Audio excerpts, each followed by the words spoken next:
Di zaman Sayyidina Abdul Qadir Al-Jailani, Syekh Abdul Qadir Jailani itu ketika masih anak-anak, masih belajar, dia sama temannya, ada dua orang temannya sama-sama belajar dan menuntut ilmu.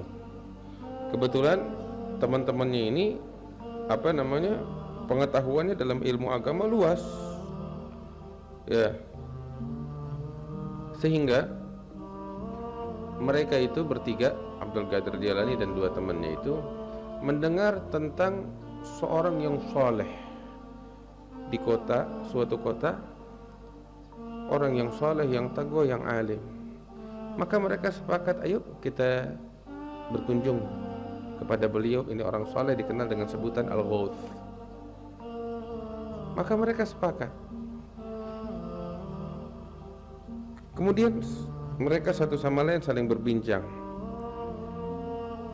Syekh Abdul Qadir ditanya, engkau mau berkunjung kepada seorang alim soleh ini yang bernama Ghawth, apa tujuannya, mau ngapain? Syekh Abdul Qadir Jailani bilang, tujuan saya dengar dia orang soleh, orang yang taqwa, orang yang berilmu, dengar tentang kewaliannya, keramatnya. Saya berkunjung pengen ngambil berkah, pengen ngambil manfaat, ya, pengen mencium kedua telapak tangannya, ingin memandang orang yang taqwa kepada Allah sebagaimana Allah perintahkan. Saya ingin ngambil berkah. Niatnya bagus. Yang satu lagi temannya ditanya, kalau engkau datang mau berkunjung, kenapa? Dia bilang, saya dengar tentang hal itu, ini orang soleh, taqwa, tapi saya mau lihat dulu lah, benar apa enggak. Saya bukan nggak percaya, cuman saya pengen lihat dulu. Datang pengen lihat dulu lah bagaimana. Yang ketiga ditanya, kenapa? Enggak, kalau saya mah nggak percaya kalau dia orang alim, kalau dia orang soleh. Malah saya datang mau ngetes. Saya punya pertanyaan banyak nih, mau ngetes dia, benar gak nih orang-orang alim? Dinasehatin, jangan gitu. Enggak apa-apa. Ya sudah, mereka bertiga jalan mendatangi itu orang soleh yang bernama Ghawth. Semua punya niat, tujuan yang berbeda-beda. Abdul Qadir Jailani pengen ngambil berkah, yang kedua pengen lihat doang, yang ketiga pengen ngetes. Mereka masuk, ketika duduk situ nunggu agak lama. Yang dua ngegerutu, Abdul Qadir Jailani cuma duduk istighfar, zikir sama Allah. Gak lama turun ini dari kamarnya orang soleh ini yang bernama Ghawth. Ketika turun, begitu sampai, belum bicara apa-apa, duduk ini Al-Ghawth, bilang kepada orang yang kedua itu, bilang sama orang yang kedua, ya, engkau datang kemari berkunjung kepadaku, engkau mendengar aku ini sebagai orang yang alim, orang yang saleh. Engkau datang kemari, engkau punya tujuannya cuma pengen lihat, bukan pengen ngambil berkah. Katanya Syekh Abdul Qadir Jailani, katanya Al-Ghawth, walaupun hal semacam ini nggak bagus, tapi syuf, ketika engkau punya niat kurang baik macam begini, Allah memberikan hukuman kepadamu. Apa itu hukuman? Aku melihat fi lauhil mahfuz, gara-gara kekurang ajaranmu ini terhadap orang yang saleh, aku melihat engkau kelak akan tenggelam di dalam gelamur dunia, hingga dunia akan menenggelamkanmu sampai ke sini, ditunjuk sampai ke hidungnya. Terus ini Al-Ghawth bilang sama orang yang pertama tadi, yang temannya Abdul Qadir yang ketiga itu, dan engkau datang kemari, engkau pengen ngetes aku kan, engkau nggak percaya aku sebagai orang soleh, wali. Ini belum pada ngomong nih, udah dikasyaf duluan. Ya, itu adalah niat yang buruk katanya. Ketahuilah, aku sudah tahu pertanyaanmu. Yang pertama pertanyaanmu ini, dan jawabannya adalah ini dijawab sama dia. Pertanyaan kedua disebutin, jawabannya ini. Pertanyaan ketiga dia sebutin, jawabannya ini. Sampai semua pertanyaan dijawab sama dia. Dan karena kekurang ajaranmu ini, Allah memberikan hukuman pedih untukmu. Apa itu? Aku melihat bahwasanya Allah akan mencabut keimananmu nanti di akhir hayatmu. Terus baru lihat ke Syekh Abdul Qadir Jilani, wa anta ya Abdul Qadir, engkau datang kemari ingin cari berkah kan? Iya. Allah memberikan kepadamu keberkahan yang besar, dan Allah memberikan anugerah yang sangat besar karena niatmu yang baik itu. Dan aku melihat kelak engkau akan duduk di kursi kewalian, dan engkau akan mengatakan bahwasanya pundak setiap para aulia ada di bawah telapak kakiku, katanya Abdul Qadir. Katanya ini orang kepada Abdul Qadir Jilani. Dan benar, apa yang dinyatakan terbukti.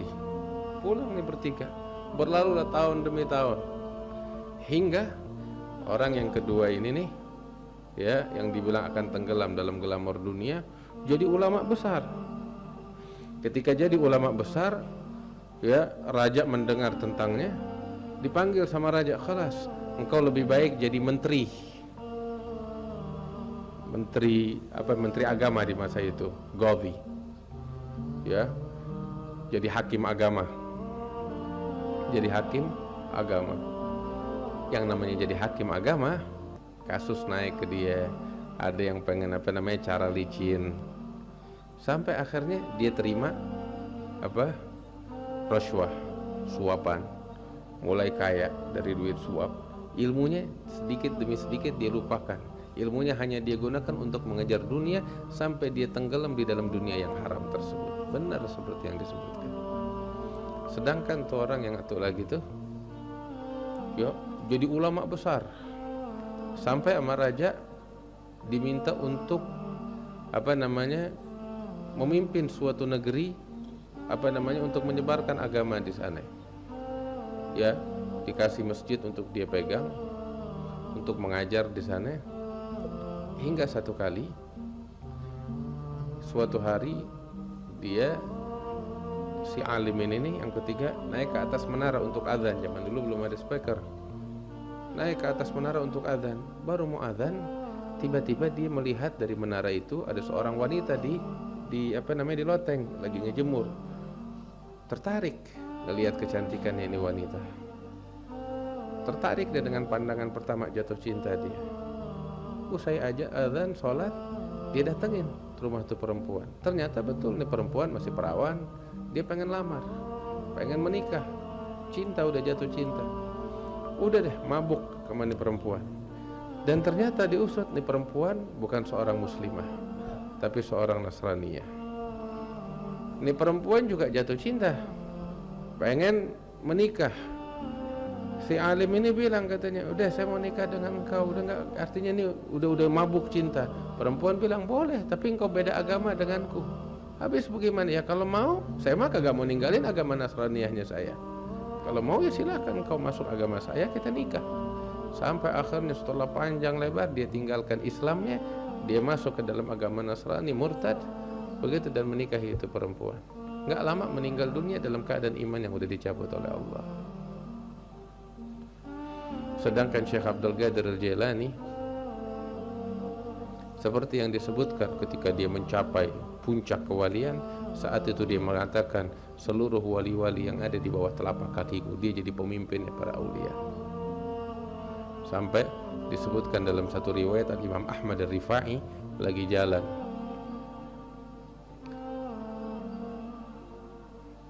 di padang pasir, tiba-tiba dia berhenti dan menundukkan kepalanya. Ditanya sama murid-murid, "Kenapa?" Saat ini Sayyidi Abdul Qadir Jilani mengatakan bahwasanya setiap para wali leher mereka di bawah telapak kakiku, dan aku menundukkan leherku demi mengagungkan Sultanul Aulia Abdul Qadir Jilani. Gara-gara apa? Niatnya bagus waktu berkunjung kepada mereka para aulia, para sholihin, orang yang takwa kepada Allah. Nah, kita diajarin begini, enggak cuman ketika kita berkunjung kepada aulia yang di kuburan mereka, tapi juga ketika kita berkunjung kepada para aulia, sholihin, ulama yang hidup. Kita mudah kalau cuman husnudzan sama yang udah mati, tapi yang susah tuh husnudzan sama yang hidup. Iya, sebab kita ngelihat dengan mata kepala kita sifat manusiawinya dia. ya makannya, minumnya, tidurnya. Yang udah mati kita nggak lihat begitu, makanya kita bisa husnudzon. Tapi yang diuji nih yang begini.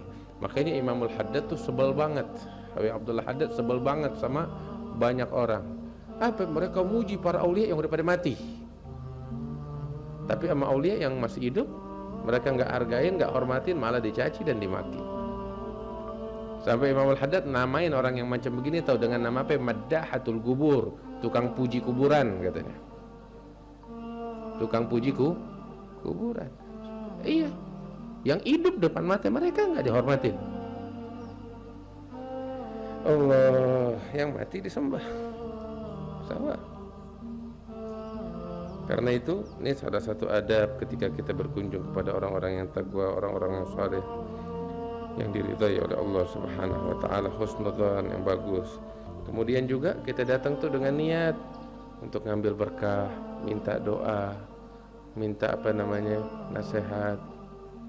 Ini kan kita nih di sini banyak anak-anak muda yang karena nggak bicara ziarah kubur lah, kunjungan kepada ulama, orang-orang yang soleh. Datang begitu, datang tuh kita mau ngambil berkah, minta doa, minta nasihat. Tulis segala nasihat yang dia sampaikan, minta amalan, minta ijazah, ijazahin saya di dalam ilmu yang antum dapat dari guru-guru. Itu ijazah dicatat, sebab tuh rantaian emas yang menyambungkan kita kepada Rasulullah Sallallahu Alaihi Wasallam. Sebab tuh setiap ulama, setiap guru yang kita datang kepadanya, dia belajar dari guru yang sebelumnya, guru yang sebelumnya belajar dari guru yang sebelumnya, hingga terus. Ini gurunya orang alim, orang saleh, orang yang takwa. Guru yang sebelumnya juga rantaian sebelumnya orang alim, orang saleh, orang yang bertakwa. Terus nyambung menyambung sampai kepada Rasulullah Sallallahu Alaihi Wasallam. Kita kalau dapat ijazah dari dia, tuh nyantol, kita punya rantai. Ya, kepala tasbihnya bergerak, yang bawah juga ikut bergerak. Iya, hablullahil matin, rantai Allah yang kokoh. Kita diajarin sama guru-guru kita begitu. Kalau kita berkunjung kepada orang-orang yang saleh, orang-orang yang takwa, minta amalan, minta doa, minta ijazah, minta wasiat, minta nasihat. Begitu. Ustadz, Habib nasihatin saya, apa amalan yang bisa saya amalin. Habib belajar sama guru-guru Habib sebelumnya, kasih saya ijazah biar saya nyambung sama Habib dalam ikatan rantaian emas ini. Gitu. Kita diajarin gitu. Dan dicatat itu. Jangan sampai hilang. Ya, wariskan bakal anak keturunan kita.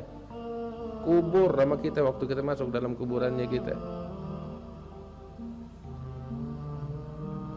La ilaha illallah. Bawa tuh dalam kuburannya kita.